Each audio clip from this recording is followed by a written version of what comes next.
everyone, welcome to my video. My name is CJ and we are now filming in late October, so that's why my apartment's all decked out in the fall decor. But today I'm going to talk about my experience with the Teddy Blake handbags. For those of you that don't know who or what Teddy Blake is, it's a company based in New York that collaborates with another company in Italy called Beauty. And what they do is they make Italian leather handbags by hand, and their handbags are basically dupes or duplicates or handbags that are inspired by other designs. Right now it looks like their most popular bags are the Hermes Birkin or the Hermes Caty inspired bags. The bag I'm going to talk about today in particular is the Teddy Blake Cady bag, which looks just like the Hermes Birkin. The reason I'm wanting to talk about this today, did that make sense? Talk about this today is because I feel like you'll find so many vloggers out there on YouTube, and you're not getting quite an honest review because Teddy Blake tends to be very smart with their marketing and their gimmicks. How am I going to say this? So what I'm trying to say is I feel like the company is sending their best bags to the most popular, the most influential, I guess, fashion influencers in social media via Instagram and YouTube to try to advertise their company and put their bags in good light and try to show off the fact that, oh, their bags are beautiful or excellent quality and yada yada. But when people actually buy these bags, they're not made in the best quality that is advertised. There's very few YouTube vloggers I see that actually give real reviews on the bag, and I see that it's people who actually buy the bag that end up receiving bags that are kind of defective or have major or minor flaws, that have flaws in several areas of the bag. So I kind of wanted to just show you guys what that is. So this is the bag that I received. I ordered it in late September and it took about 2 weeks for it to come in the mail.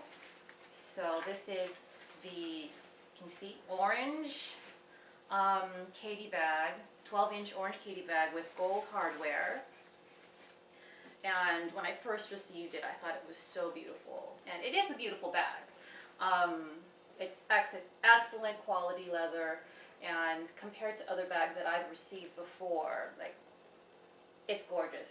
You could tell that the quality of the leather is amazing, and it does have a fantastic leather smell when you first buy it. The exterior is pebble leather, and the interior is all suede. There were a few imperfections when I first purchased the bag. There was a little bit of glue that was stained on the side that I was able to rip off, and it did seem a little worn. It looked like it had some, there were some corners that were dirtied, so I will try to show that. So I've only had this bag for 2 weeks, and I've only used it like 2 or 3 times. So it's basically new. So there was dirt around the edges here. I don't know if you could tell. Yes, no? And the same on this side. It's a little bit dirtied. And the same went for the borders around here. I mean, it wasn't exactly in pristine condition. It was pretty, there were signs of wear. I don't know if they sent me a bag that was returned or what. But all in all, it is a glorious bag, but like I've said, I've had the bag for 2 weeks now, and I've only used it to go shopping. I took it to the mall, I took it grocery shopping, and last weekend I was putting some new twillies on it, and I noticed that the bag was starting to fall apart right here. So it looks like it's sewn at the bottom, and it should be sewn all the way through, but the tops of these straps here have begun to fall off, like as if they were just cheaply glued together. So this strap right here below the D-ring on the back started to fall off. I don't know if you could see. Or it's peeling away from the bag itself. The strap is actually physically peeling away from the bag. And same went for this one. I don't know if you can see. And then the strap here behind the D-ring was starting to peel off on the top. It's actually just barely hanging by a thread, if you can see that. And the only strap on the bag that is securely in place is this bag and this bag strap right here. Also, over here, the stitch work is okay. It's not the greatest, but it's okay. I mean, I know these are handmade, and handmade bags will tend to have a few flaws, but these are pretty major. The stitch work in this corner is not so good, and they didn't stitch up this area. It's kind of just left open, and here, and the glue in this area is falling apart right there. I don't know if you can see, but it is falling apart right there.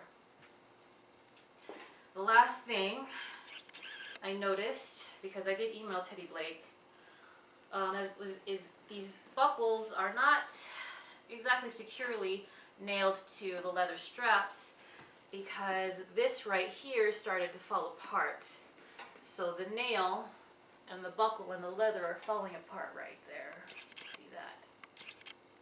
So this all happened last weekend, and I want to repeat, this is after just 2 weeks, and after only using it for 2 or 3 times. So I emailed Teddy Blake, telling him I wanted to exchange the bag because it was falling apart.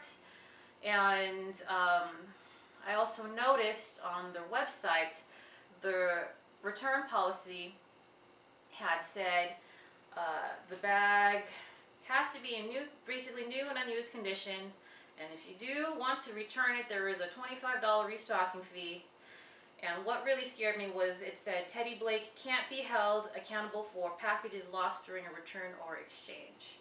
So I have this here. This is a screenshot of the policy online. You probably can't see it, but I'll try to put it in the video. So I was really concerned about that, so I emailed them asking them to elaborate on that. And I didn't exactly get a direct answer. I kind of just got a generic response that was like, we're sorry about your concerns. Please send us some detailed photos so we can see what happened. If you'd like to proceed with the return or exchange, please let us know so we can send you a return label or a shipping label. I'm like, okay, that's nice, but you guys didn't exactly answer my questions. And I also asked if they had a direct phone number for customer service, because right now the only way of contacting customer service is via email through their website. I received a second email from Teddy Blake saying they've never had an issue with returns, and the situation has never happened before. As long as we send them a copy of the receipt that we get from USPS when we return the bag, it should be fine. Well, I'm like, okay, I still would like to return the bag, but I have hesitations or I have concerns because after 3 emails, I still haven't received a direct answer on whether or not I will get a refund. Like, if I return this bag and it gets lost, are they going to guarantee my refund, you know, or am I just going to lose $500 and I'm just screwed over? And finally, after the third, and then I asked again, like, about the phone number to customer service. So finally, in the third email, the customer service person said, as long as I have the receipt, that'll cover me, and they will be able to give me a full refund if I choose to, depending on what I wanted. And the person also said that they didn't have a customer service phone number at the time because the phone line hasn't installed it. And I thought that was BS because I know Teddy Blake has been around since 2015 or 2016, and it's 2018, and I'm just like, 2 or 3 years later, y'all still don't have a phone number. Yeah, that's BS. But anyways, yeah, I think that's where I am at this point. At the end, I was finally like, okay, they finally gave me a yes or no answer. They finally said, I will get a refund as long as I show proof of the receipt. I just wish that person had told me from the get-go, like, why a week later, why 3 emails later did it take this person to finally say, I will get a full refund if it gets lost? I don't know. Anyways, so today I am going to package this bag and return it to Teddy Blake, waiting for the exchange and hoping that the new bag they send me will be much better condition than this is. So I hope you guys found this video informative. Yeah, like I said, I'm pretty much doing this video because I want people to learn from my experience and not waste their money on something, I guess, so expensive. What am I gonna say? If anyone is going to spend $500 on an item or a product or a bag, that item better live up to its reputation. It better be what is advertised. It better be the quality it claims to be. You know, you don't want to spend that much money on something, and then when you get it, it's nowhere near up to par to what it's expected to be. So, thank you so much for your time. Hope y'all enjoyed the video. My next video will be like the unveiling of the new bag they sent to me. So, we'll look forward to that. Alright? Thank you so much. Bye now.